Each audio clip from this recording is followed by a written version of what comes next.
ազդեցությունը իրենց ընտանիքներում կանանց վրա եւ այլն կամ տղամարդու ազդեցությունը ընտանիքի վրա իմ համար այդ երկու մոդելներն էլ հավասարապես անընկալելի ու անհասկանալի են։ Ես համարում եմ, որ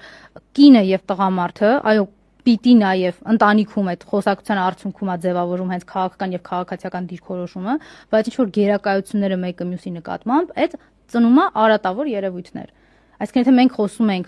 պարտադրանքի որևէ էլեմենտի մասին, դա ինձ համար խնդիր է։ Հայ հասարակությունում այո կանայք պիտի լինեն ներգրաված եւ առաջին հերթին կանանց ներգրավվածությանը այսօր խանգարում է Նիկոլը եւ իր այդ ռեժիմը, որովհետեւ կանանց թիրախավորում են իրանք։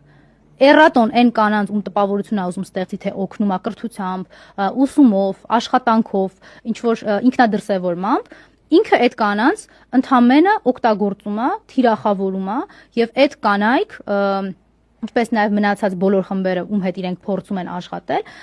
պարզապես օգտագործվելու են այն պահին, երբ որ իրանց պետք է ու կներեք այս բառի համար, բայց շպրտվելու են ինչպես բազմաթիվ մարդիկ